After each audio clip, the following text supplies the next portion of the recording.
A very good evening, ladies and gentlemen, and welcome to this 85th edition of the Together for Education webinars brought to you by Notebook.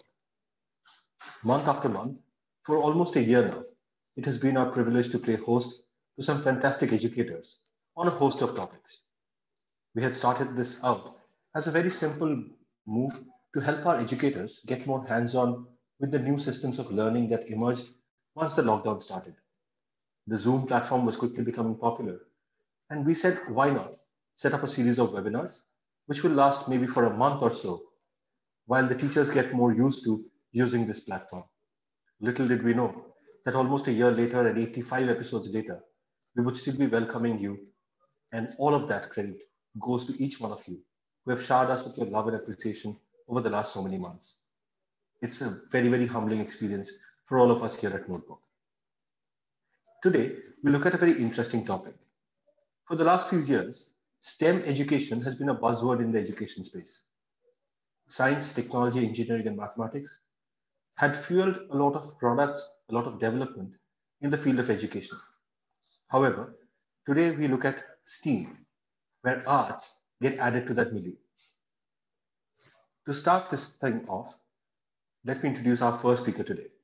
Our first speaker is Mr. Philip Barrett. Mr. Barrett retired as the Deputy Headmaster from the illustrious Doon School in Dehradun after 44 years of serving in education across various institutions.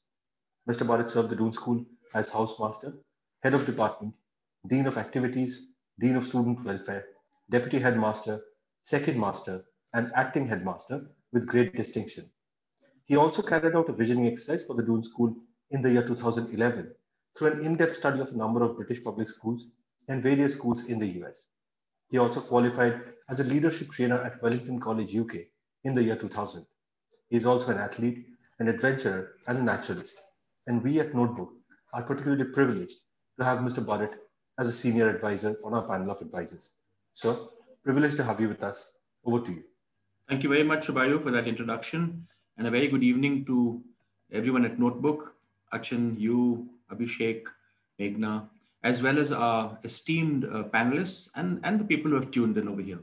I want to thank you, Subayu, because each year, each week, you bring out these new topics, and it makes me actually go and do some reading. Like on a topic like this one, I really don't know very much about. And so I had to go back and open my books and do some reading. So you actually forced me to study a bit. So having said that, the acronym was STEAM was introduced in the early 21st century, as a way to refer to careers and curriculum centered on science, technology, engineering, and mathematics, the most rapidly growing industries in most economies. Then, as companies continue to ramp up technological innovation in order to remain competitive across the globe, the movement around integrating STEAM into the school's framework, education framework, began to gain a lot of traction. It was recognized that it was time to start preparing our youth and our economy for the future by helping students of all ages develop 21st century learning skills to be successful and to play an effective role in the future workforce. Now, fast forward several years after STEM had become a buzzword in the world of education, a very new term emerged, STEAM. The word A, of course, refers to the arts. And this addition plays a critical role in how we need to prepare our youth for the future. Now, STEAM is a progression of the original STEM acronym plus one additional element. Why?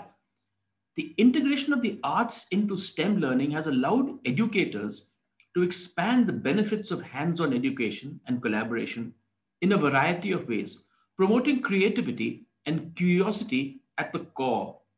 But before we get to that, let's take a look at the evolution of STEM to STEAM. Now, some months ago, we did a webinar on STEM, and I remember taking the stand very strongly for STEM. But even at that stage, a few months ago, I honestly felt something was missing, and I couldn't put my finger on it. I often felt that while science and maths may produce knowledgeable people, but sometimes without too much soul, flair, style, or zest. I felt that without the infusion of the humanities, the sciences would be too serious, dull, boring at times. because maths and science deals with facts, numbers, processes, formulae, logic, reason, exactness, mostly inanimate things, while the arts deals with human beings, feelings, emotions, the vague stuff, open-mindedness, open-endedness, creativity, color, communication. There's a bit of uncertainty and mystery about the humanities. Then when I had a chance to read about STEAM, I thought, thank God, we now have an A to complete this acronym and make it more meaningful.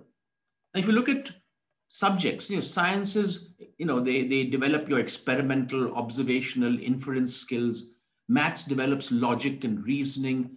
History gives you the cause and effect, the chronicling, teaches you about the follies and the foibles of man, the consequences of man's actions, how one situation leads to the other. Geography, my subject, teaches you spatial reasoning, location, the geography of geopolitics, the problem. And literature and language and the other humanities, the flair, the creativity, the imagination. Now, children benefit when they learn in a multidisciplinary manner and not when they're confined to closed subject choices, which are very career oriented much too early. These boxes that we create, humanities, science, and commerce, are very college and career driven. I mean, the IB program is caught on so popular. It's so popular in India today because it's a holistic curriculum. You must choose one subject of the 6 in the hexagon. And apart from science and maths at various levels, you also have to choose an art, a skill, a craft, and a humanities subject.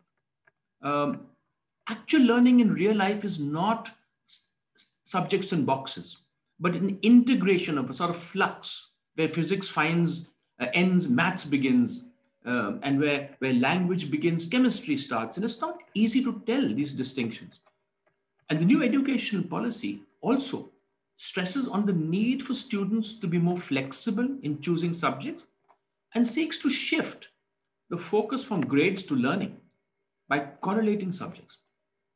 As opposed to the traditional models of teaching, the STEAM framework blurs the lines between disciplines in order to encourage higher levels of creativity and effectiveness when it comes to problem solving. For example, giving a future engineer the skills to visualize and sketch out his ideas makes him more effective in his job down the road. In theory, STEAM lessons are planned around complex questions that incorporate at least 2 sciences and an art subject. This could be music, design, art, sculpture, history, geography, sociology, or even politics. And in doing so, the component of creativity and problem solving is added to the dry rote learning of the other subjects. Now, the STEAM movement is not an attempt to take away from the STEM subjects or the other subject areas, but in fact, the idea is to enhance the framework by invoking a greater sense of creativity. In addition, one of the objectives behind this movement is to entice students who might not otherwise consider a STEM job to do just that by adding a focus to the arts and integrating all disciplines in a creative way. It makes children more well-rounded and opens them up to a vast number of new opportunities. I was lucky when I passed out of school in 68, although I did additional mathematics, physics, and chemistry, but I also had the freedom to choose literature and geography. And I think I greatly benefited. It gave me that flexibility in college to go either way. As it happened, I chose humanities after finished school. The idea is to teach children that they don't have to be only analytical or creative. They can be both. To be successful, to be successful both now and down the road, one must be both analytical thinker and a creative thinker. They don't have to pick one side of their brain over the other. They can be right-sided as well as left-sided. Now, the goal of STEAM-based learning is to help students develop skills they need to be successful in the future, regardless of the specific role or industry. Now, the 4 C's of tomorrow's classroom are creativity, critical thinking, communication, and collaboration. STEAM brings together critical disciplines to create an exclusive learning environment that encourages all students to participate, collaborate, and problem solve. This holistic approach encourages students to exercise both the left and the right side of their brains. So, Bayu, can I just break off for a moment? My battery is running down. Give me 2 minutes. Give me a second. Give me a second.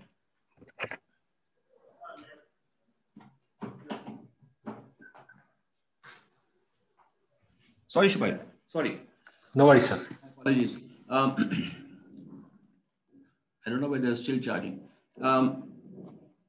Now, when you teach STEM in a classroom, there are 6 steps that you have to go through. The first step is focus. And in this step, we select a very essential question to answer or a problem to solve. It's very important to have a clear focus on both how this question or problem relates to STEAM and the arts content that is chosen. The second is detail. During the detail phase, one looks for the elements that are contributing to the problem or the question chosen. By observing the correlations to other areas or why the problem exists, one begins to unearth a lot of background information, skills or processes that the students already have to address in the question. The third is discovery. In this step, of course, the students are researching and finding solutions. They're working out on that question.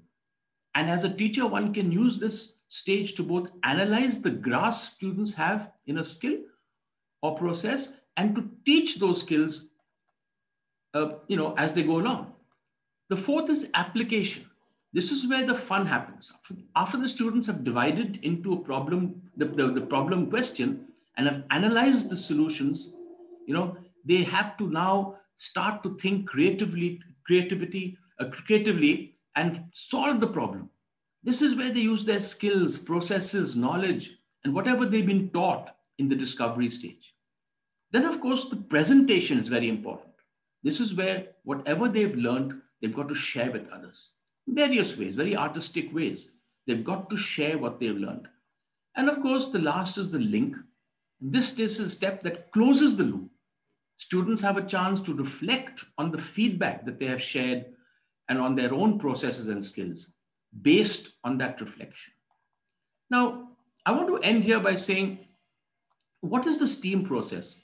Every teacher should be trained in STEAM. It is not limited to a certain class taught by a stream teacher. Every teacher can have a knowledge of STEAM, and it can be inculcated in all classes. In the beginning, a school may have a dedicated STEAM team or STEAM class and make sure there's a dedicated team or a slot. They may even appoint a teacher in charge of STEAM. But one class of STEAM does not make a school a STEAM school. This is an approach, not a scripted curriculum. STEAM is meant to encourage curiosity, ask the big questions, and provoke activity in the exploration of a problem. Everyone can be a part of that in every class. STEAM occurs throughout the day. It's embedded in an approach used when it's appropriate and the natural fit of the intent of the learning opportunity. That means you can integrate STEAM into any class, maths class, music class, have a field day. In the end, STEAM teaches students to be creative, confident, and how to collaborate and solve problems. This is something that is woven into the fabric of our school's culture. It's just how we do things, but that also means that comes with some responsibility.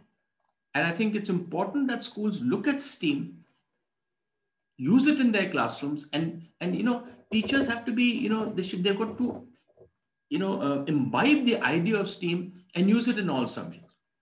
And with that, Shubhayu, I want to hand this over to you. Thank you very much for listening. I look forward to the views of the panel, and Achin, thank you so much. Thank you so much, sir. I think that was a wonderful opening. However, right at the beginning, you said that I have had the chance to make you study.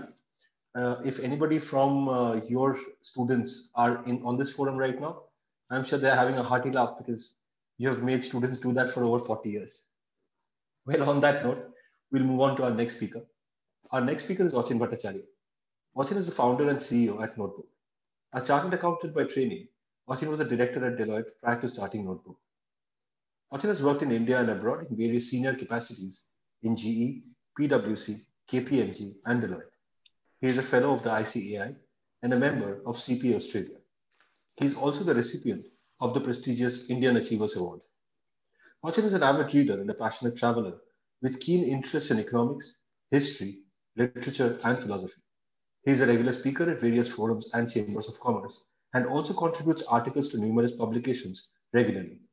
He is also on the board of some of the most renowned corporates and contributes significantly to their brand strategies. Achin, over to you. Good evening, everyone. Shubha, am I audible? Yeah, Achin, loud and clear. I once again welcome all of you to today's session on a topic which is not only interesting, but very contemporary as well. Now, what does STEAM stand for in education? It's an approach to teaching and learning that integrates, as Bert's also mentioned that earlier we had sessions on STEM, but this entire integration that infusion of arts brings in as a pathway to guide students into more meaningful discussion, curiosity, inquiry, critical thinking. I think that lies at the heart of STEAM. Education experts say that STEM education helps students develop their capacity in terms of A, taking thoughtful risk, B, in terms of engaging in more meaningful learning activities, being resilient problem solvers, and being able to collaborate, embracing and appreciating collaborations, and working through all this in a creative manner. Thus, STEAM education allows students to probe thought-provoking questions. So I look at it more as an approach to education that empowers students to be curious learners who seek creative solutions to real-world problems. Now, this really helps them in terms of not only developing their hard skills that are necessary, but also in terms of developing their soft skills, which are very important, be it in the academic domain or in the later rungs of their career, later stages of their career, and wherever life takes them. So I was reading about a very interesting project, in fact, very practical project, done by students of a high school who basically were trying to demonstrate as to how their community will look like 30 years from now. So during this, the students were considering various aspects like solar panels, housing, safety. And when they're looking at all this, they were looking at all this through the lens of not only scientific innovations and collaboration, but also compassion. And all this leading to so much of meaningful learning. Now, the beauty of STEAM education is that it provides an interdisciplinary learning model where students, they really get the opportunity to apply content knowledge as well as skills, key skills. And when they apply it in real world context, that experience is priceless. Thus, high quality STEAM education really prepares students to face real life problems with much more creativity, critical thinking, and effectiveness. Now, this approach has been steadily growing in terms of popularity.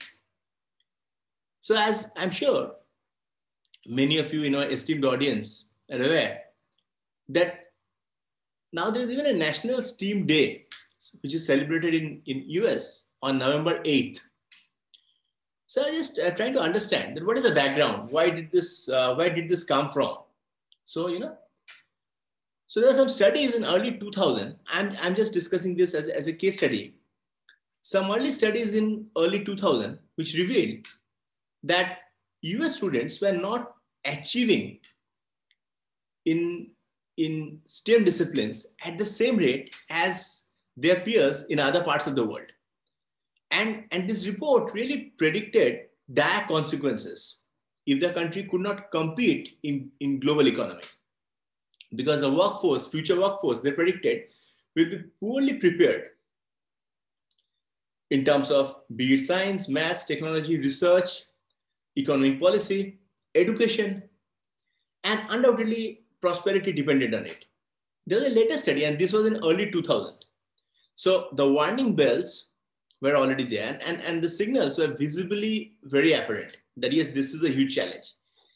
A next study in the year 2006, this first was early 2000, second is 2006, which again showed that comparatively large proportion of students, and this study was done with a base of around 12,000 students.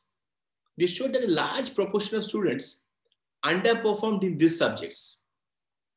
And scientific competency and knowledge was becoming a huge challenge. So research was again and again pointing to this. Now, again, what was the root cause of the problem? So there's a further analysis done in terms of a philanthropic organization based out of southern Pennsylvania. So they went a step further and they actually tried to find out that, okay, this is occurring, but why so? Why are students not being able to perform? Because they understood that children in China, India are doing far better in terms of scientific education. So what was the real challenge? So they came up with a lot of very interesting and important pointers. One of them was that educators in US, and I'm talking of 2006 research, lacked in-depth knowledge in terms of being able to guide students in terms of their STEM careers. And as a consequence, students were not motivated enough to pursue these careers. Now, from there, there's an entire tsunami of changes that triggered. So in various states, the governors took active interest. And this was done on an urgent basis in terms of looking at the entire project. And, even taking a step like a national holiday on a particular day and declaring it as a STEM day, that shows that how seriously this particular issue has been taken. Now, although these two terms are very similar in terms of STEM and STEM and often used interchangeably, but they are very different and normally should not be used interchangeably. Now, it's easy to see, people do this all the time. You'll see interchangeably being used. Now, at first glance, they may look like same, and just with an added alphabet. But it's important to note that adding arts and craft to a project. Now, the moment you add a little bit of creativity, you add arts and craft, the objective is not only to make the project look pretty. That's not the only objective. It's not enough to add more color or glue paper cutouts into a poster board. You have to actually integrate arts into the lesson so students can see how each relevant discipline connects and works together. That means students must first learn and explore different art techniques, artists, composers, and then apply what they learn by creating, performing, presenting, and more. Now, how are these two approaches different? Now, students, the moment the infusion of arts happen, students get to develop and use skill of inquiry. And this entire skill of inquiry is unique to arts and humanities. So this entire connection, across discipline, be it science, technology, engineering, maths, arts, This is the entire beauty of it. And these 4 C's that comes in from this entire collaborative effort in terms of these 4 C's, be it in terms of creativity, in terms of collaboration, critical thinking, and communication, that we have also discussed earlier in this forum, which lies really at the heart of learning.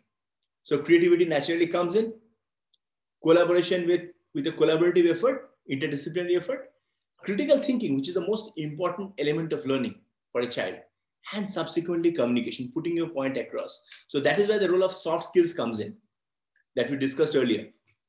That not only hard skills, students also get an opportunity to be equipped in terms of soft skills. Now, I was going through a small write-up by the Institute for Arts Integration and STEM. And the way they put it is that students in STEM programs may have more experiential learning opportunities. So the moment you discuss of STEM, I'm not discussing of STEAM, but if you take away the A from it, the element of arts from it, they have experiential learning opportunity, but those opportunities are limited to only science, technology, engineering, and maths. But if you look at the economy from a wholesome perspective, it requires much more than a mere understanding of these areas, because in today's age, it's not only about understanding a subject. It's more about being able to apply it, being able to create, and genuinely innovate. So unless until the element of arts come in, so that is the beauty of STEM. Thus, the moment this comes in, we see a huge change.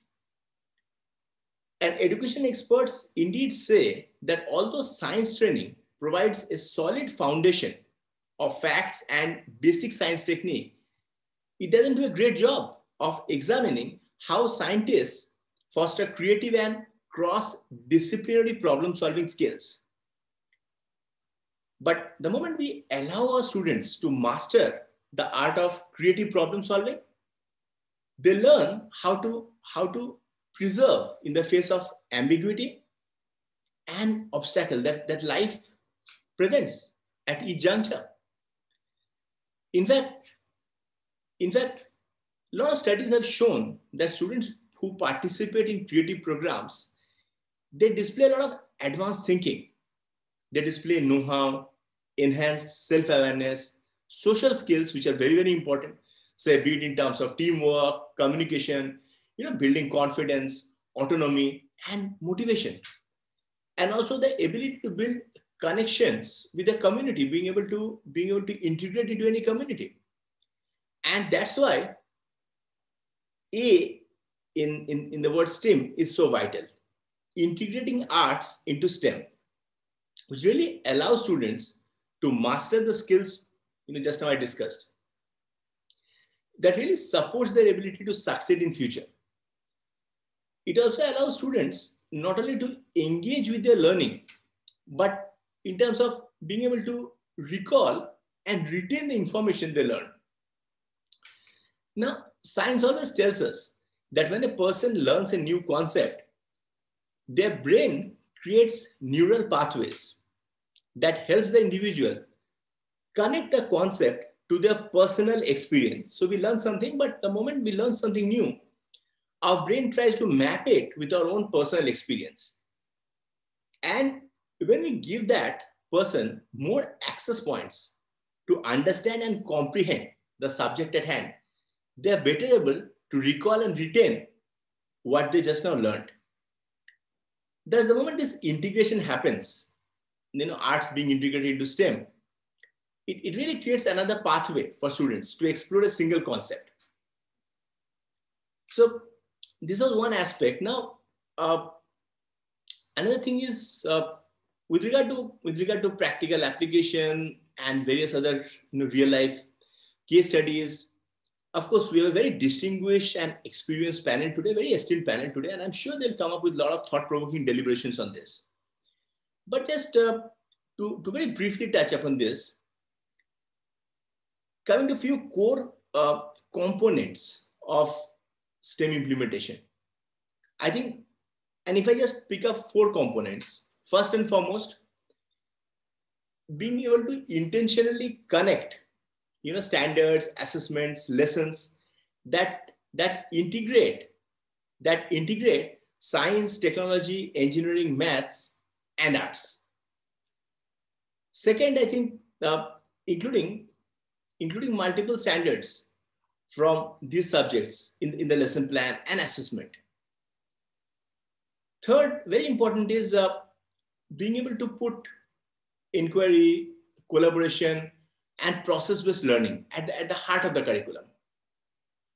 And fourth, leveraging the integrity of arts to create an authentic and meaningful learning environment. So I think these are a few things with regard to the application part. Now, there are still two schools of thought about why STEAM is important. So I was going to some very interesting articles. Now, one school of thought is that we should be doing it because it leads to innovation. And innovation naturally leads to a stronger economy. So, for example, in China, they're grasping with all the expertise they can concerning STEAM education because they believe it will allow the labels of the future to say invented in China rather than made in China. So they really aspire to see a day when it will be invented in China and not merely made in China. A more interesting way to look at it or justify STEAM programs in school is that STEAM modes of learning actually make students more creative and more empathetic. So I think creativity and empathy. And we all know that, see, the moment creativity and empathy comes in and they join hands, it leads to happiness. So I think these are a few important aspects that I wanted to highlight. I thank all of you for giving me a patient hearing. And as I told all of you, today we have a very distinguished and eminent panel. And I really look forward to hear from them with regard to their experience on this. Over to you, Shubhai. Thank you, Achin. Thank you for that wonderful presentation. I think the experiences and stories that you shared from around the globe adds a lot of value today. Well, ladies and gentlemen, as Achin mentioned, we will get on to our panel discussion very, very soon. Before that, I'll just take a minute to tell you a little bit about Notebook. We at Notebook create short audiovisual content tailored to the school curriculum, exactly the way chapters are given in the book. If you visit www.notebook.school, you would find that each chapter is broken down in terms of videos. These videos typically start with a small interest builder, something that raises the curiosity level of the child, and then goes on to the lesson videos, which are very short, and they're kept short so that they can fit your classrooms. How is before the classroom, if you are following a flipped classroom model, you can share links of these videos with your students. They can watch the videos, come to the class with some amount of visualization already built in, and then you can discuss based on that. Or if you are following a more blended classroom model, these videos can be played inside your class, whether it's online or offline, because they only take up less than a fifth of your total class time. And then after the videos are shown and the kids are a little more curious, you can go on to teach the subject. Later, when the students are studying at home or preparing for an exam, they have access to the same videos from their home systems, whether it's a laptop, a desktop, or a mobile phone, whatever device that they have access to, they can access Notebook videos from that. And by doing so, they not only revise their topics, but also remember what you taught in class that particular day. Before I move on to the panel discussion, I would like to play a small clip of one of the Notebook videos, and then we shall move on. Once a famous mathematician, Professor G.H. Hardy, came to visit the Indian mathematical genius S. Ramanujan in a taxi whose number was 1729. In their conversations, Hardy commented that 1729 was a dull number, to which Ramanujan disagreed, to explain that 1729 is the smallest number that can be expressed as a sum of two cubes in two different ways. As I said, there was a short clip of one of the Notebook videos, something that we found very apt for today, given that the topic is STEAM, and the art of storytelling here was being used to talk about a mathematical concept. If you move on to www.notebook.school, you would find more than 10,000 such videos at your disposal for your teaching pleasure. Well, with that out of the way, it is now time to take a look at the stellar panel that we have lined up for you today. I will introduce them one by one, and it's my absolute pleasure and privilege to do that. We have with us Dr. Rashmi Tyagi, who is the director and principal of the Modern English School in Mumbai. She has contributed to education in rural Maharashtra and helped setting up schools in Junnar district, Pune, where she worked honorably to help farmer children. She also helped rural women with awareness programs on health issues. She initiated the Save the Cow project with farmers' children and received Science Communicators Honor from Indian Science Congress for her Save the Cow project. She contributed to science education and research with a doctorate in chemistry from IIT Roorkee, presenting papers as a science communicator in the field of science. She was honored by the Zoology Department of Kashmir University for presenting work on aquaponics. She has contributed to the field of paintings by organizing environment-related paintings India and abroad and been awarded for the same. She has contributed to the literary field by contributing articles and poems to magazines, presented talks from All India Radio for current issues. She has also had a contribution to theatre, where she acted in lead roles in plays written by great playwrights Vijay Tendulkar, namely Khamosh Adalat Jari Hai, Rakesh Mohan, Aadhi Adhure, and many more on national platforms of IITs, NITs, and other leading institutes. A person of many talents, ma'am, thank you so much for being here today. We are also privileged to have with us Lieutenant Dr. Rashmi Singhai, who is a professor at the Regional Institute of Education in Bhopal. She holds an MSc in chemistry, a PhD in chemistry, and a PG diploma in petroleum exploration. She's had a teaching experience of over 23 years and research experience of over 25 years. Her areas of specialization are chemistry, science education, environmental education, and ICT in education.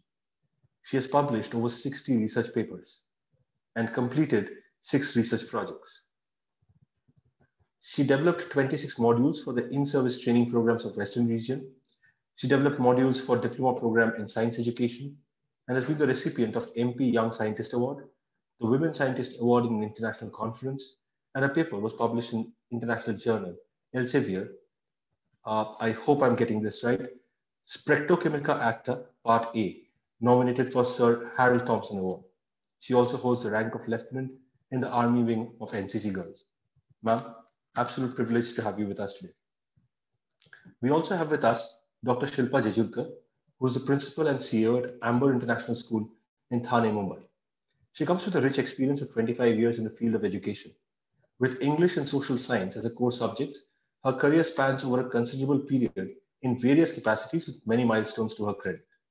After completing her PhD in behavior counseling and MPhil in economics, she completed her postgraduate diploma in educational leadership and management from IITT, UK. Later, she completed her master's in education from Mumbai University, and she also holds an MA in English literature.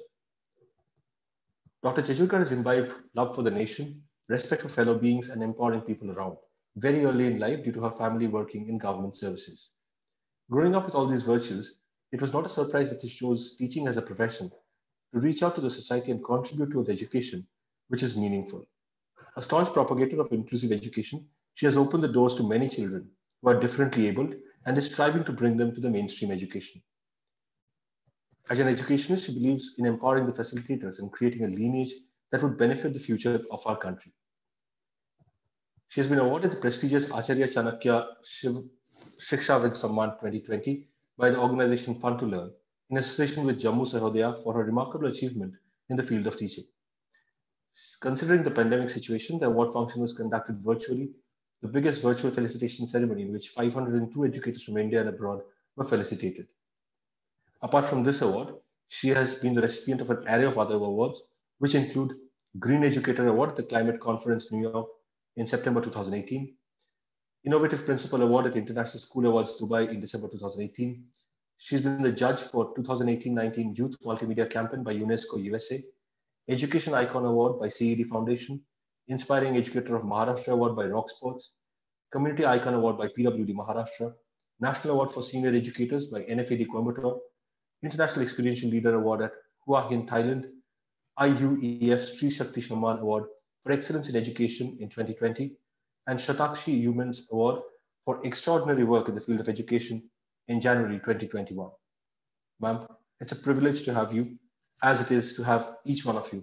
I doubt if we've ever had a panel such distinguished on this platform. I would now request you to please switch on your cameras and unmute yourselves so that we can start the discussion.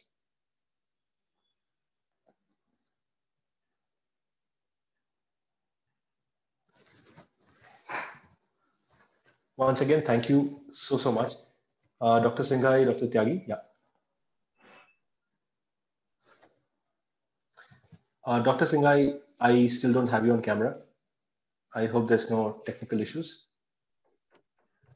No, not at all. Yeah, great. Actually, my first question is to you, ma'am. We were discussing this the other day when we came up with this, when we first started talking about this topic. I will first not take any credit for having come up with this topic. This came out as a part of a conversation that I was having with Dr. Tyagi. And she said, you must have a session on STEAM and I will get you the right people to talk about it. And I think I owe it to her that she just put this whole thing together all by herself. Ma'am, thank you so much. Dr. Singhai, my first question. Regarding STEAM, do we have consensus what this A stands for? Because I get definitions ranging from history and humanities to creative arts, crafts. I'm still trying to figure out, is there a consensus in the academic community regarding what STEAM really means? Well, thank you, Shubhayu, for inviting me for such a good conversation on STEAM.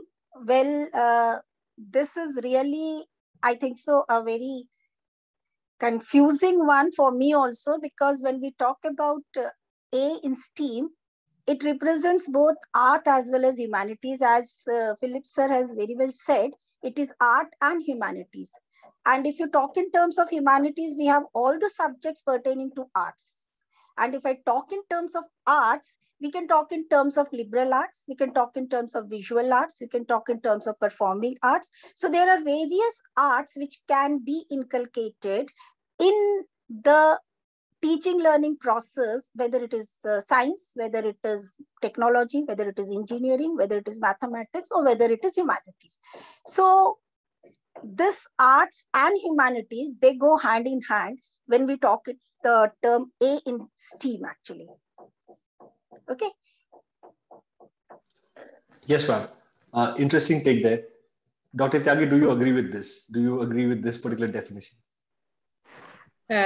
I just, owe this kind of knowledge about STEAM to Dr. Rashmi Singhai, because they have organized, she has organized international conference from NCERT on STEAM for all of us. So this gave us an opportunity to know more about STEAM, and we have sent papers for this conference. That is why we could learn a lot. But as far as the inclusion of art into STEM is concerned, then I'm very clear about it, in spite of, all those discussions going on in CBSE, NCERT, or the world over. Because already all these 4 or 5 things are integrated with each other. Nothing great is possible without the integration of science, technology, engineering, arts, and maths. Suppose we talk of Taj Mahal, the most beautiful monument. Then the science is there, because the Sangemarmar, the stone from which it is carved out, such a giant, beautiful structure. So that is the chemistry. And then, the engineering, lots of engineering is there, the carving out, and lots of maths, making the full plan, exactly symmetry. We always give the example of symmetry, the Taj Mahal, when we teach the crystallography and all those things in physics, maybe in maths, and maybe in chemistry and the science.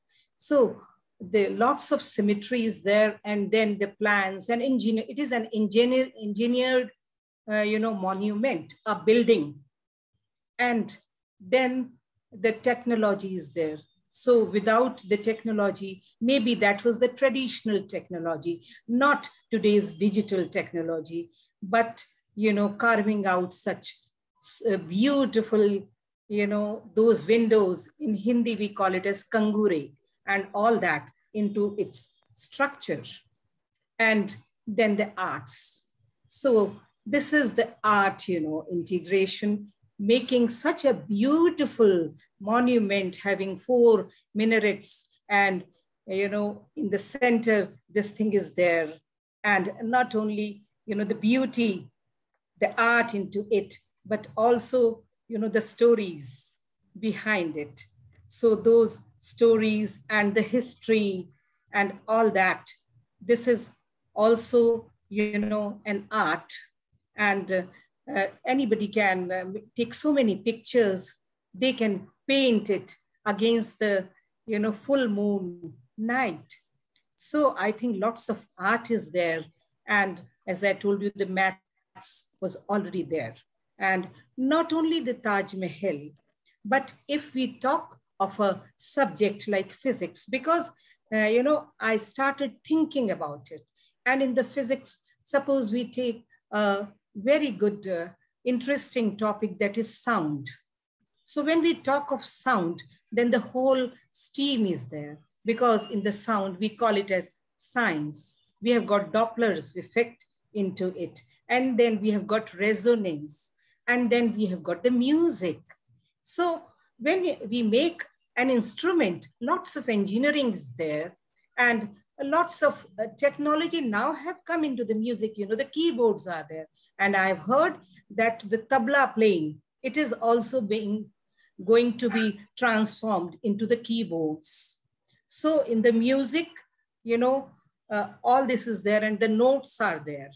So the notes, all the maths is there, and the frets are there, and all those numbers, but they depict it not maybe in numeric way, but in some other way.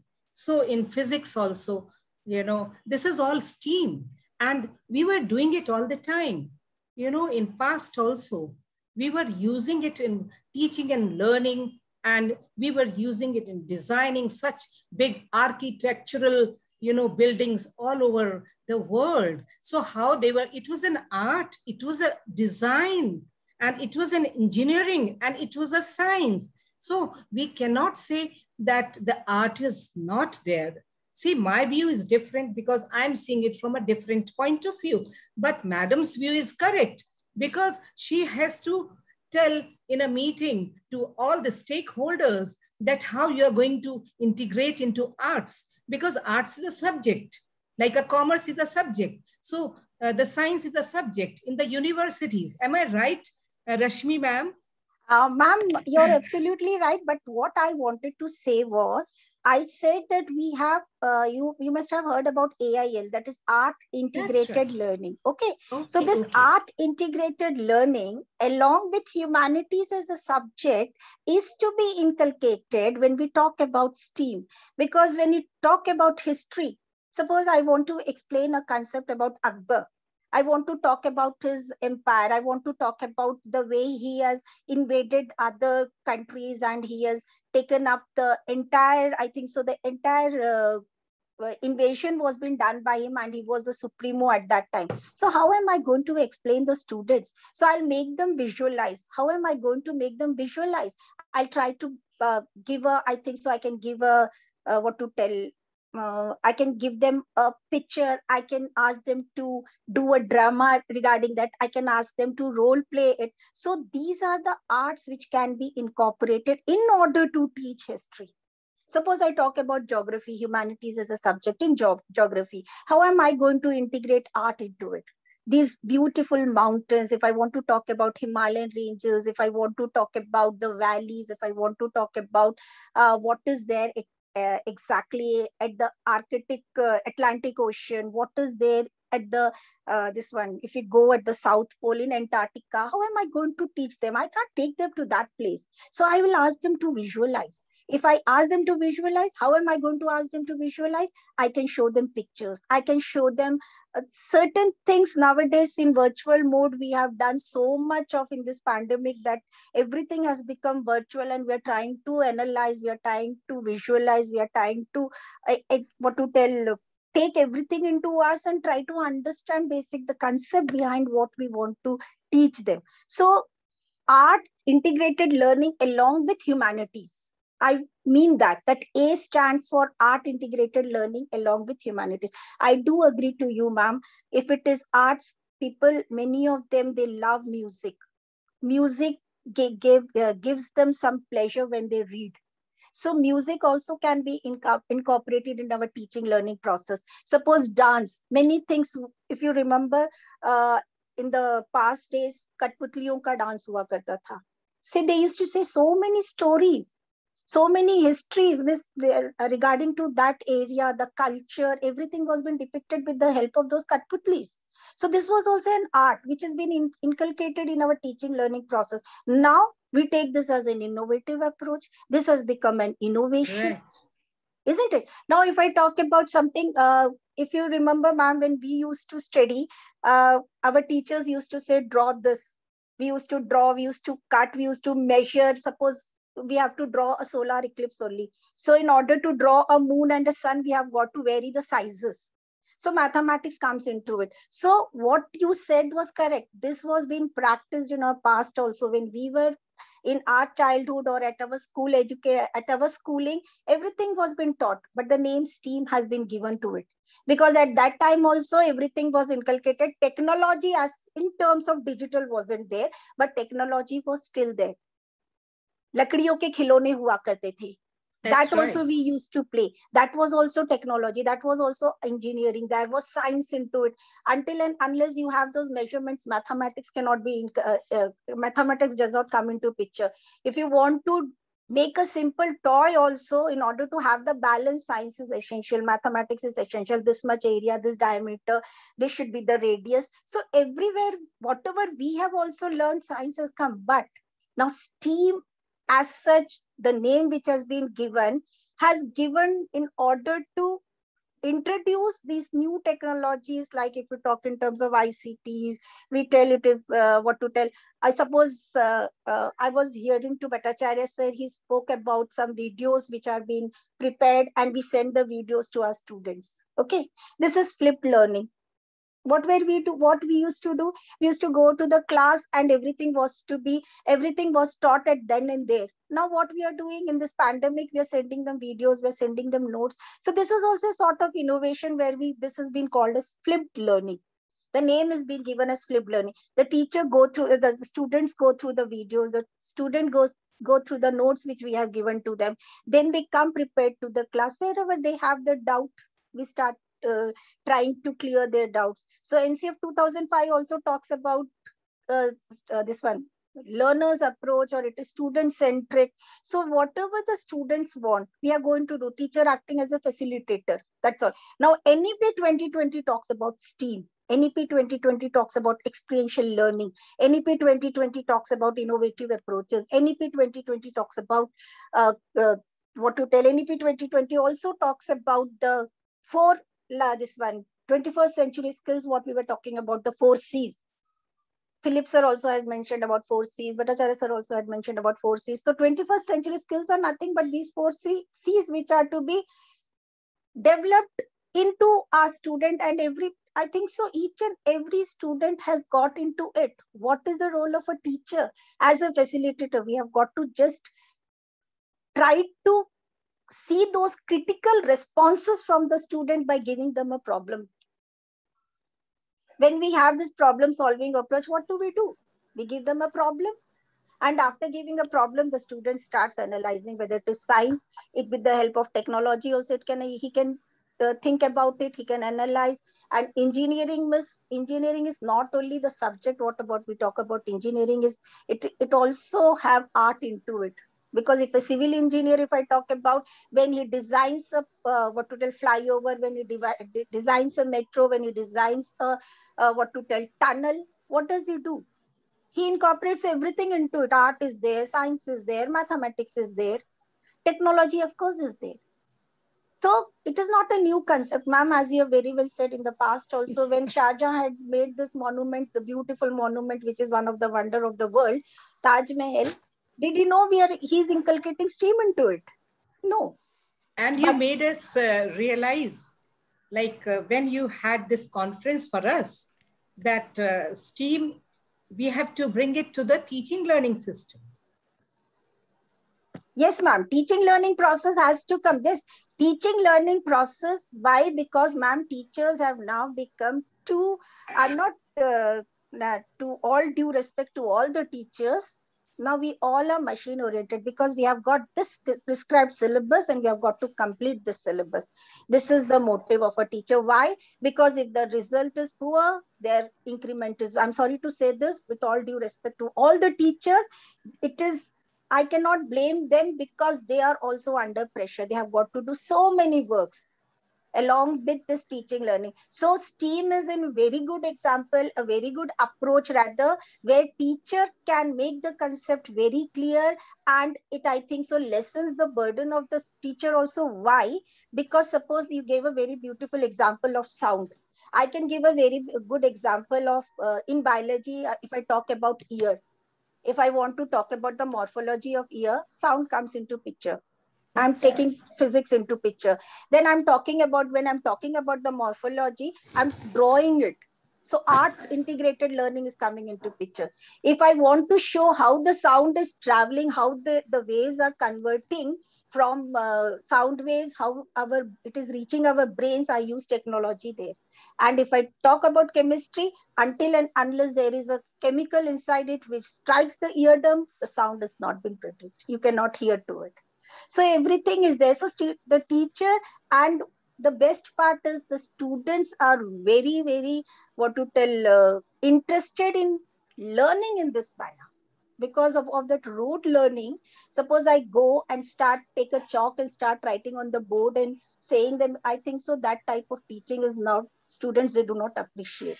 Now they are appreciating this type of, where we have innovations, where we have certain, what to tell, team, integrated, where we have STEAM. Yes, integration of art into it. You can show anything. Madam, if I want to talk about dance also, if a dance also can be very beautifully incorporated into our teaching learning process, how, suppose for a student, I want to, I'm talking about primary level, I want to just recite a poem. Suppose I recite the poem with the help of certain actions, the student will never forget it, ma'am.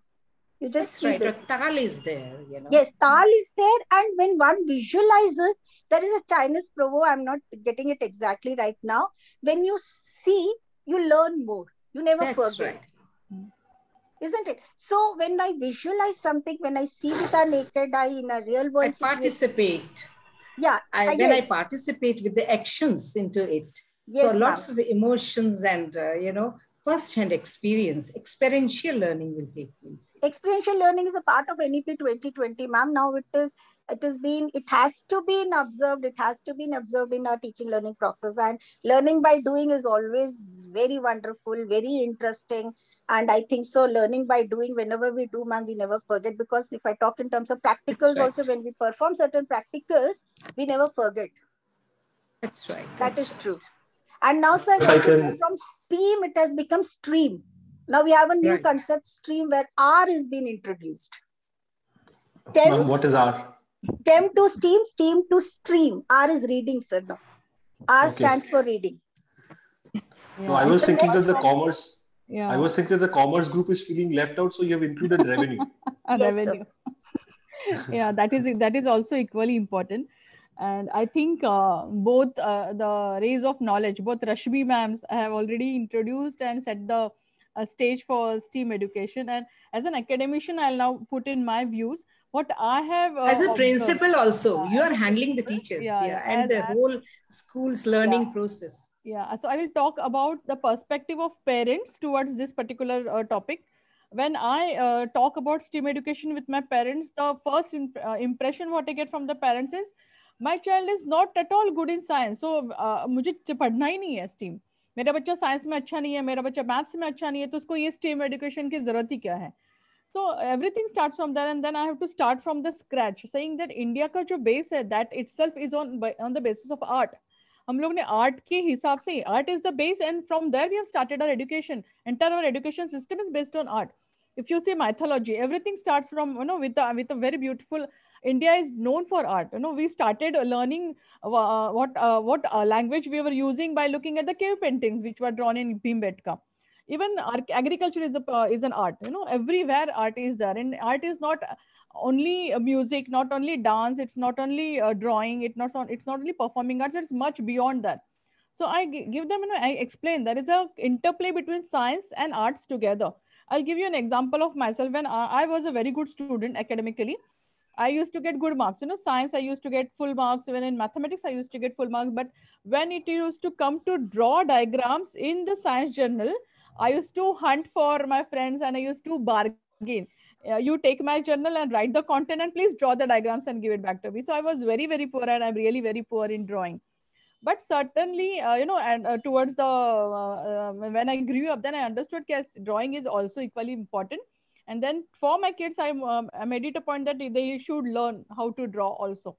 My elder one is an engineer and she knows drawing. And in engineering also, we have engineering drawing. So drawing art comes there also. Even science, everywhere we need to have lots of drawings. You know, whether it's biology or physics or anything, we have art in all the three sciences.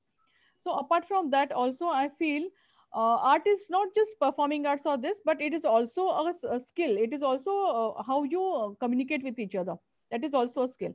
And that is where we are still lagging, because we have very good engineers, we have very good doctors.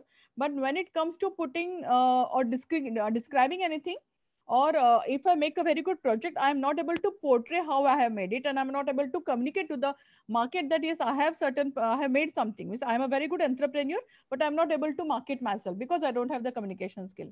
So that is where we are still lagging. So we need a lot of grooming and finishing schools. Our engineers don't know how to communicate. And how will they learn to communicate? They're very good, excellent in mathematics and sciences, but they don't know how to communicate. So communication is also a part of art.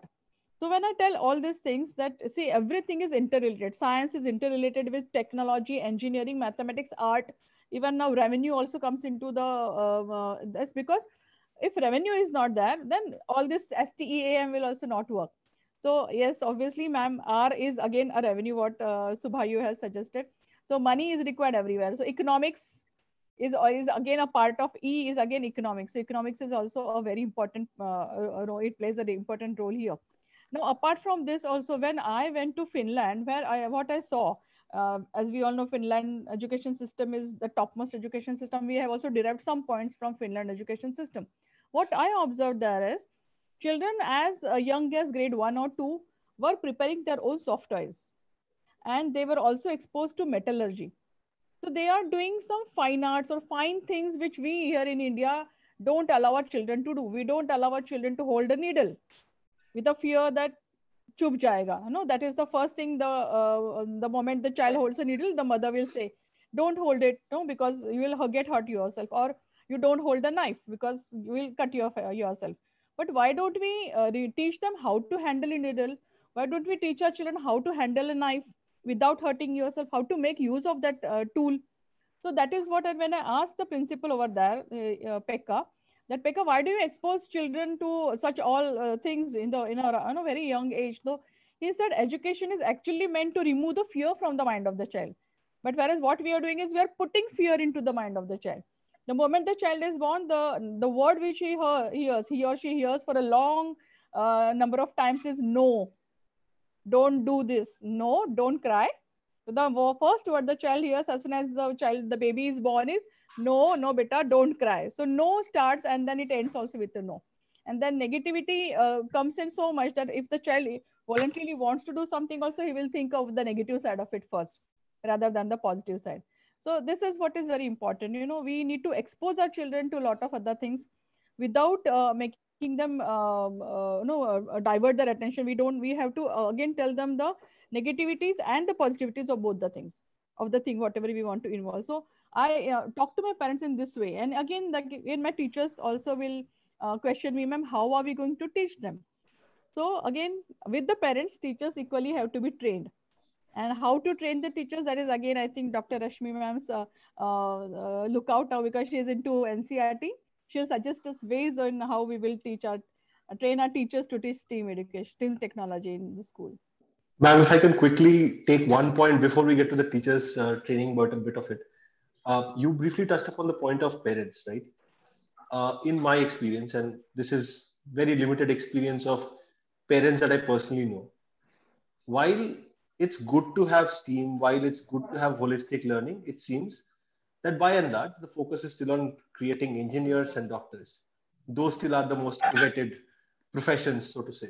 And I have no idea on earth why, because, well, whatever may be the reason. Now, given this, and when you tell them that, okay, I'm going to teach your child science in a way that is alien to you, that you yourself have never seen and therefore perhaps don't trust, what is the typical reaction that you get from parents? Dr. Tyagi, if I can come to you first with this.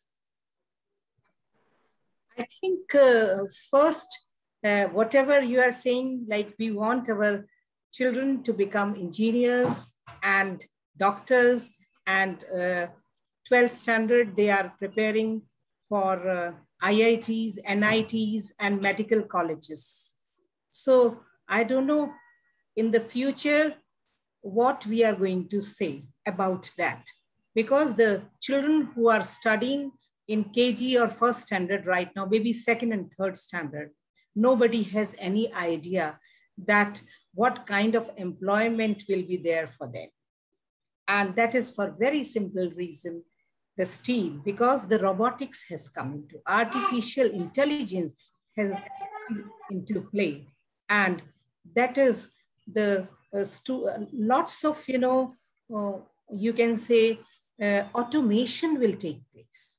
And when the automation will be there, then whether these engineering degrees and the codings they are doing or whatever they are doing right now, so whether it will be there or not. And even in medical line, because robotic surgery is there and lots of these things are there. And so what kind of, education we will be giving to these future generation. And then we are going to have, loops in the air for traveling. We are going to have air taxis very soon. And at home also, we are having the robo cleaner. So these things have come now. So we should have counseling sessions with the parents, that just, don't think in terms of engineers and doctors, but there are the new things which are coming up, and we should give them the idea of liberal arts. So I had an opportunity to visit Vijay Bhumi University. It is in Maharashtra in Karjat, and they have got 4 years course like engineering in robotics only. And then they have law, and they have design, they have music, and such subjects also. So now this is the time the transformations are taking place. And Shilpa ma'am, you have to do lots of counseling to the parents that, okay, IITs, okay, you try, but there are other things also. First, you ask the child whether he wants to become a full engineer, or he wants to do design subject with engineering, or a music subject with engineering. So I think it will take another 5 years, this decade, this yes. Ma'am, NEP 2020 has introduced vocational skills from class 6th. That's right, ma'am. Yeah. You are. So I think so. The concept of engineering and doctors will slowly, it will take time. But what you are saying is correct. It will take this decade. But the introduction of vocational skill is going to change the nature and change the mindset of our students as well as parents, ma'am. That is very right. So that's, I don't know whether I could answer the query which Abhishek has asked. Madam, you can also try, and Shilpa ma'am also can try, that how we have to handle the parents. Because handling the parents, it has become the, very difficult task now. Because they are not having that much knowledge to understand these present transformations. So we should help them.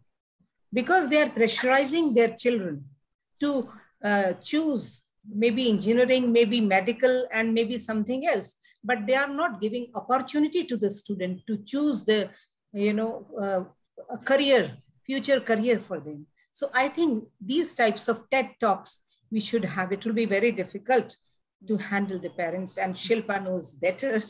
I don't know what is your exposure about that, Rashmi ma'am. Like Abhishek said that he's not having that kind of exposure because he's into a different line. What do you think? Like you are in NCERT, you are decision makers. Ma'am, So what is my experience, because we have an associated demonstration multipurpose school with us. We have 4 demonstration multipurpose school along with all the 4 RIs. So these are actually basically the schools where whatever we innovate, we implement there and we try that. The tryout has been done in our schools. So the teachers have to play a major role in order to analyze and find out what is the ability and the creativity, whatever terms you want to use, you can use in a child, and then try to convince the parents in the parents teachers meeting, because it is very important that in order, because parents, since nowadays both the parents are working, so they hardly have any time for their child to know solely this is coming out that engineer bano ya medical usme jao, doctor bano. But now, since the teacher is taking the active role, it is taking the major role into it, and they're convincing the parents, and they're telling that if your child is good in art, let him go for this profession. If he's good in sports, let him go for this profession. Because I have got a very good and beautiful example that one of my colleague, his son was in IIT Kharagpur, but he was very good at writing. He used to write beautiful articles. So he left IIT Kharagpur and now he's a very good writer and a renowned writer nowadays. So this is how the parent as well as the teacher plays a major role in order to identify and help the child to choose the profession, because the child is always at a state of confusion whether to, because if I talk about my son only, he's yet to decide that what shall I do, although he know what good he has into it. Now he has come up with, because now he's in NIT Warangal. Now he knows that I have got this quality, let me go in this field. So I have never told him that if you want to do this, if you don't do this, do this. I have never forced him, because the teacher of my son had told that, madam, please don't pressurize him. He's very good in this area. So I told, fine. So when teacher has to play a major role, and the teachers are now very aware, they are very, I think so, responsible in this field, and they are taking utmost care, because the parents are also have become very aware, ma'am, now. I hope Shilpa ma'am will agree to this, being a principal of a school. Yes, ma'am. Yes, ma'am. But then still there is a percentage of parents who are still pressurizing their kids for entering into IITs and appearing for NEET examination. Because when I get any admission inquiries for grade 11, and I personally meet the parents, and then I ask them that do you really want to come into this, to learn PCB or PCM? And then many a times the child says ki parents will decide. And then later again they come to me for the for subject change, that I don't want biology, I want maybe media studies, or I don't want mathematics, but I want PE as an option. So the first year is always a confusion. Parents and the children both are confused. They don't know what subjects to choose. And once they start studying the subject, then they understand that no, this is not my cup of tea. And then they tend to change the subject. But then till the time, they have wasted a lot of money on private coaching classes for NEET and IIT JEE, and then they realize कि मेरा बच्चा तो बना ही नहीं है IIT के लिए. So it's like a lot of money is going on, and it's again what I feel is peer pressure. Because one of my friend is going for IIT coaching, yes, I will also go. Or because maybe my friend's son is going, my friend is putting his son for IIT coaching, I also want to put my son into IIT coaching. So that is what is happening nowadays, and still that is a mental block in our parents. We need to wash out that, we need to wipe out that. We should have, I think, the NEP series with the parents every day. I have started taking NEP 2020 trainings for my parents and telling them why NEP is important, why we have changed the entire scenario of education is going to change in coming 10 years. So I'm grooming them actually now. They are still into numbers. Today I got a child for grade 3 telling me कि मेरे बच्चे का पहले अच्छा score था, now my child has gone down. I said, in which grade is the child studying? Grade 3. I said, oh, in grade 3, your child, and you're looking at numbers. Social sciences में 75 था, अभी 65 आ गया. Okay, oh, drastic fall. The child is experiencing a drastic fall in that particular subject. So I told the parents that don't look at the numbers. You see the understanding of the concept. If the child has understood the concept, and is maybe the child is not able to write in the examination, but he has put up something. He has understood the concept. So that is still, the mental block which the parents who are elite parents. These are the parents who are very highly educated, still behind the numbers. So I think we have to still work on on removing this block from our parents, man, that don't run behind the numbers. See whether the child has understood the concepts. I want to cite one experience of mine. Around say 6-7 years back, I was traveling to Delhi from Mumbai in Rajdhani Express. And as you know, when we are in the train, we enjoy and we talk here and there. So I was talking on phone. So one young man, he came to me and he said, "Madam, are you in education? Because I'm hearing you talking to so many people." I said, "Yes." Then he said, "See, I'm from corporate. I have got a child who's studying in first standard. And madam, if you're an educationist, then please help me that which subject he should take. So, what to become in future." So I was really not at ease answering this question of his. And then on his own, he said, "Madam, tomorrow what is going to happen? The creativity is going to capture the market, whichever line it is. If somebody is creative, then he'll be at the top position." And then now we are, training the teachers that you have to change your teaching learning style as per the Bloom's taxonomy. And in Bloom's taxonomy, the lower order things are, just rote learning and knowledge, then understanding, and then application. In the pyramid, third rung is the application, from where the real learning starts. And after application, analysis, analyzing things around you. Not just reading what is given in the textbooks, going beyond the textbooks, not covering the syllabus. Rashmi ma'am, we have to tell the teachers, don't cover the syllabus, uncover the syllabus. And then from analysis to synthesis, and synthesis to decision making. Because the students, after passing their engineering or whatever, if they are going to some corporate, they have to take decisions, and in their own life, they have to take so many decisions.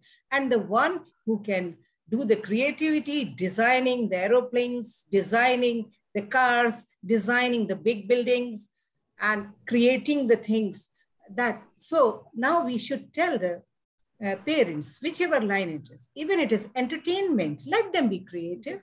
It is only writing, let them be creative. It is an engineering. And why not being creative in medical line also?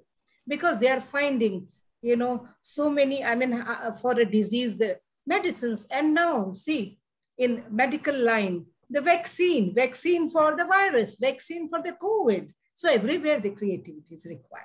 So I think this way. And wonderful, ma'am. Bayu, I would like to add one thing. Yeah. Actually, Shilpa ma'am said she had gone to Finland. Ma'am, the example which you have quoted in Finland, man, if you go for the Northeast, you go for each and every school at the primary level only. They are being taught all those skills in which they have an expertise. Because if I give an example of Mizoram schools, the kids, they have a beautiful innovative program, like each and every kid deposits 2 rupees every month. And from these 2 rupees, they purchase the goods or the raw material and they give to the individual child, and this is earning from learning. Right. And they prepare, suppose they are very good at knitting, they are very good at sewing, because if you see that shawls, and they are beautifully weaved. So they have got that skill into it. So the teachers, they come out with this creativity of the students, and then they prepare beautiful things, and then these have been sold out in the market and they earn. And each and every student nowadays has got a bank account. So the money instantly goes into their bank. So this is earning from learning. Yes.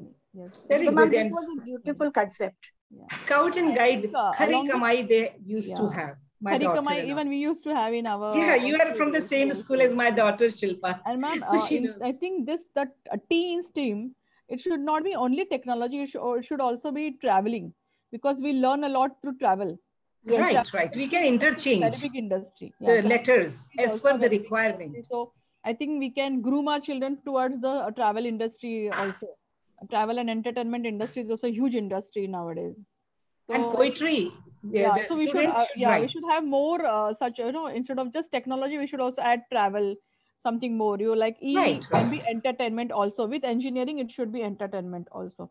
With art, something else, like that. I think we should have more options for all these 5 abbreviated words.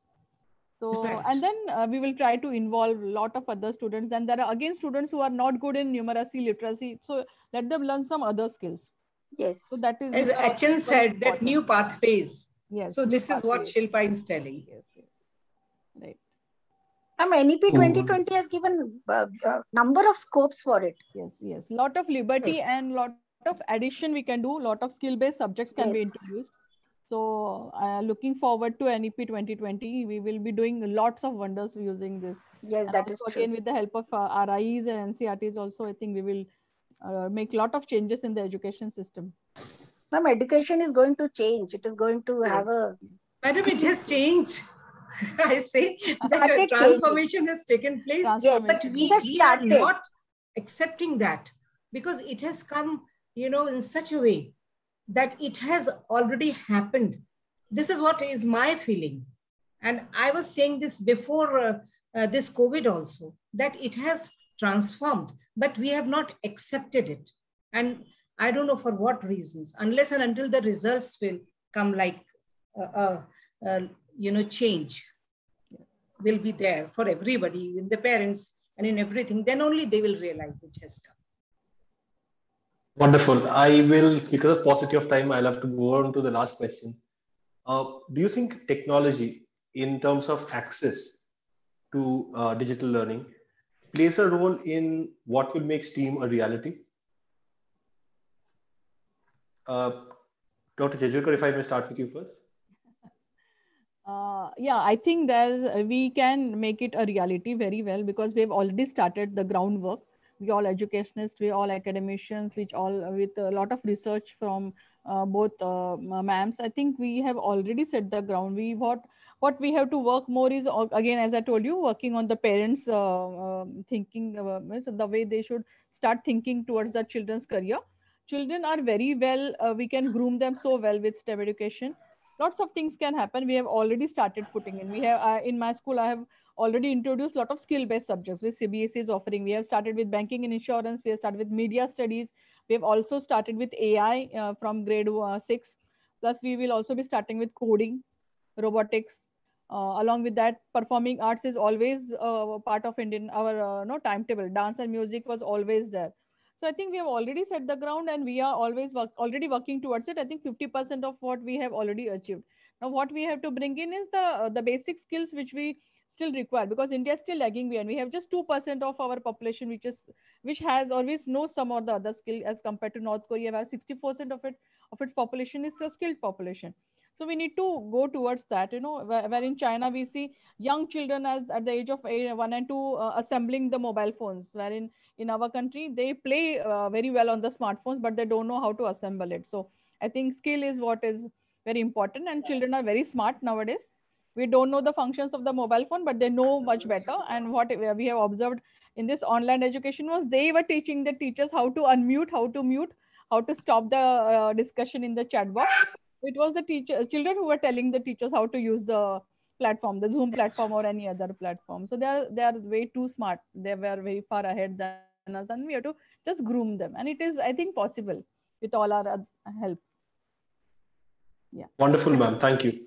Dr. Tyagi, if I may come to you next with the same question.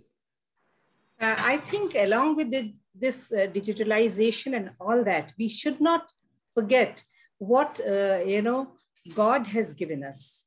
The, different talents of painting, of writing poetries, writing dramas, writing stories, acting, and all those things.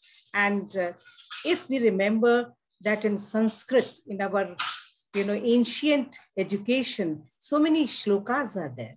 And like Tamaso Ma Jyotirgamaya, Shilpa has something like that. We have to show them light. So this Tamaso Ma Jyotirgamaya is still, everybody is remembering it. And then Kabir Das ji, Rahim Das ji, and so many people, they were educating the masses, through their dohe and all those things. And so many, poets were there. Sumitra Nandan Pant, Maithili Sharan Gupta, and through their, kavita, they were teaching so much about the environment and about so many things. And, at one time I was also, writing some poetries in science. So there was one poetry, which I was writing was about the oil. And for that, I was saying, Nij urme सहकर बरसों ज्वाला संसार को दिया सुख सुविधा और उजाला तेल प्रकृति का है वरदान धरा ने किया इसका निर्माण. So the oil is made inside the earth and it is prepared this way. So if you're asking the students to write the poetry, so along with digitalization, they can write it on the computer, but they should have this thing. I feel this way. I don't know why. And if they have to paint, and even I will say that the scientific discoveries which are taking place, there also lots of art is there. And when they're imagining things, then they are coming to the real concepts and facts. So that much, because the time is so less. So Madam can give her, just what she thinks about that. Thank you so much, ma'am. I think we have arrived at the perfect Da Vinci point, where we have taken person's talent, scientific acumen, and clubbed the two together. Dr. Singhai, I'll have actually two questions for you. Because you're from RI, I'm not going to let you go today unless we get some tangible takeaways for the schools who are attending. There are questions that have come in the question answer panel saying, are there concrete examples on what a school should do to get into the STEAM mindset? Well, sir, this is a very good question and we are into it already, because if I talk about art integrated learning in terms of STEAM, where A is talking about art integrated learning, if I talk about Bhopal only, and if I talk about the state schools of Bhopal, we have already oriented and trained near about 639 teachers, because there everywhere we have shortage of teachers. A single teacher is taking all the classes everywhere. This is the same scenario. And after training them, the most important thing is we have got to monitor it. We have got to see whether whatever we have trained has been implemented properly or not. Whether they are taking away to the schools and teaching the students, and if they're teaching the students also, whether it has been taught in a proper manner as they have been trained or oriented. So after orientation and teacher training program is not a big deal. I can arrange a teacher training program and I can train near about, now virtual platform is a very good platform where I can train near about thousands of teachers, isn't it? But monitoring is very important. After training, I should have a concurrent evaluation on it, whether whatever I have done, whatever I have trained, whether it has been implemented. If I find somewhere there is a difficulty of a teacher to understand the concept, I have got to check and I've got to stop then and there only. And I have got to again have an orientation program on all those, call it hotspot, call it wherever they are having difficulty in understanding, there I have got to again train them. And this we are doing it also. A Shala Siddhi program of, it is there in Maharashtra also, I think so Shilpa ma'am will agree to me. Shala Siddhi is there, Shala Siddhi program is there in Bhopal also. I was the coordinator for it and I have taken all my 52 districts into consideration and I've done a concurrent evaluation and I've come out with bottlenecks, and these bottlenecks were being given to the Rajya Shiksha Kendra, where now they have taken steps in order to rectify all those bottlenecks. So this is what training is not a big deal, but after training, The monitoring process is very important. We have got to have an observation. We have got to monitor it. So this is an important role where the key resource persons have got to take. Wonderful, ma'am. And then coming back to my original question, in terms of digital learning, the amount of digital content that we are getting exposed to, do you think it is, in a way, orienting people towards STEAM? Because a lot of creativity is built into anything that you're building on the digital platform. Sir, I would agree to, see, to some extent, yes. To some extent, yes. But creativity, suppose, fine, if I talk about digital creativity, how am I going to see the emotions? How am I going to check the ethical values? How am I going to address to the socio-emotional status of the mind? See, emotions cannot be checked through digital mode. So until the joy cannot be seen on the face of the child through virtual mode or through digital mode. So to some extent, I say yes, but we should have offline mode also. We should have chalk and talk method also. We should have those creativity, what we observe, what ma'am was saying as performing arts. We used to have co-curricular activities in our schools at that time. 2 periods were for co-curricular activities, where we used to have number of what we call competitions, where we used to have different houses and competitions. So that competitive communication skill, the competitive spirit was being inculcated, and we used to always, not what we shouldn't say that we used to fight, but we used to be in a mode that we should do better than the other. So that spirit, until and unless you have face-to-face, I think so. I don't think so. To some extent, yes, but I do not agree that it should be 100% digital. Because that emotions. Yes, Shubhayu? Ma'am, 100% digital is an absolute impossibility, because one thing that we have realized while running a technology platform is that technology is an enabler at best, and teachers are the most irreplaceable part of education. You will continue to remain the most important part of the child's growing up journey. The best that we guys can do is aid you in every possible way we can. That's the best that we can do. Anything else that we claim to do will be a false claim. I'll be very, very honest about that. That is true. Right. Well, thank you so much, all three of you, for this wonderful, wonderful discussion, and for making the time to be here. Before I call Achin in for his vote of thanks, I'll just leave you with this one thing that I remembered when we picked up this topic.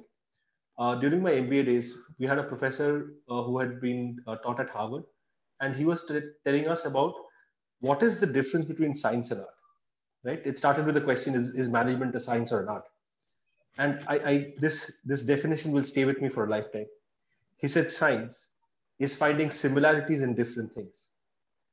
You take a molecule, break it down to an atom, break it down to an electron, keep breaking until you find that similarity, that unit of similarity. That's science. Art is finding dissimilarities in similar things. Oil on canvas, 2 different painters, absolutely 2 different paintings. And I think that is the one definition that will stay with me for a lifetime. Well, once again, thank you. Thank you so much for this brilliant discussion. Achin, you have quite a bit to be thankful about. So I hope you're prepared for that. Over to you. So I think a very good discussion, Shubhayu, undoubtedly. And the best part of today's discussion was very seamless. So I think Shubhayu had very little to do, in fact, to be honest. Our discussion came about very naturally and very seamlessly. So I think I indeed compliment all of you. And I thank all of you for your time. Dr. Sanghai, I am indeed thankful. I think, ma'am, you brought to the table some very, very important points, key points, which indeed will stay as takeaways for us. NEP 2020, of course, we have been discussing about it. So holding multiple sessions in and around that. And I think it's a very, very progressive document, undoubtedly, no doubt about it.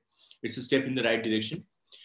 I think 2-3 more points which really stays with us. Undoubtedly, this entire transformation from STEM to STEAM, and then from STEAM to STREAM, with reading coming in. I think undoubtedly that makes the whole thing much more holistic, much more complete. And great to hear about the example that you gave about your colleague's son earlier in a premier institution, but having the courage to pursue his passion and going for writing. Indeed, something which is praiseworthy. speaks volumes. Speaks volumes about New India, speaks volumes about the kind of spirit and courage that our youths bring in to the table, which I'm sure they'll take the nation to the next level. So I think some great points you brought, ma'am, including the entire concept of 4 Cs that we have been discussing. Yes, you're very correct. That also stays at the heart of NEP, you know, the 4C concept. So I think some great points. And also, I think the example of poem again stays with us. You're very right that the kind of emoting and the entire exercise, well, that really stays with the child if something is brought to life. And indeed, ma'am, I completely agree with you that although as Shubhayu also mentioned, that I always believe that learning, is something wherein teachers are really irreplaceable. So even after this pandemic, doing what we have seen during last 1 year and the digital really coming to the forefront, I believe that we look at a phygital model wherein the best part of both digital and physical comes across, undoubtedly. So teachers have a great role to play. Dr. Shilpa, ma'am, I think thank you. Some great points you brought, including the example from Finland, which really speaks volumes about the thought process. And also, I think one thing that Dr. Sanghai brought across, I guess, great to know about what's happening in Northeast. I think that also is important, that so much of good work happening in our own country. So, Dr. Shilpa, ma'am, I think some other great points also you brought to the forefront, including the importance of communication skill. That's something that we always have been stressing in this particular forum. I'm sure many of you who have been with us through these sessions know that the importance of soft skills and communication skills is really, really important. Without which, what happens is, as a nation, we end up underselling ourselves, because we always discuss about unemployment, but I guess in equal breath, what we also need to discuss about is underemployment. And I've seen this happening across boardrooms around the globe in the course of my own corporate career. In different places, I've seen that it's really important not only to understand something, but also ensuring that we're able to communicate it in such a way that we're able to align the other person to our vision. So I think the art of storytelling, which is so important in today's world. So undoubtedly, I think great. Dr. Tyagi, again, thank you, ma'am. Thank you so much for taking this initiative, for bringing the whole panel together. I think really wonderful. We are thankful to you. And one great point, man, that you brought to the forum, and which is really very thought-provoking. In fact, I was thinking about it when you were speaking, that with regard to jobs for the future, with so much of automation, with so much of artificial intelligence, with so much of robotics coming in, and in today's world, these are not mere fancy words and phrases. We are actually seeing them coming to life in different walks of life. The other day, I was discussing about somebody who actually works for a technology company. And he was explaining to me very passionately as to how they are working on driverless cars. And that trial is going on in the US. So in fact, I was asking him, that what about Indian roads? Imagine someone trying for a driverless car and what actually happens. But in fact, these terms are no longer terms. So considering this, I think in jobs for the future, anything which is routine, anything which is repetitive, undoubtedly there's a threat to it, a threat of being replaced. So considering that, I think Bloom's taxonomy is really so appropriate. If you look at the entire journey, starting from remembering to understanding, to applying, and then analyzing, evaluating, and ultimately creating. So creating, the entire spirit of creativity, innovation that comes in, that ultimately is the aim of education. So undoubtedly, I think some great points came across. I thank all of you, all members of the esteemed panel, for your time. I also thank members of the audience for being with us here today. In fact, with your support, we have been doing this Together for Education webinar now for almost a year. I think the 87th session today. And we look forward to your continued support in the days to come. Thank you so much. Thank you. Take care. And goodbye.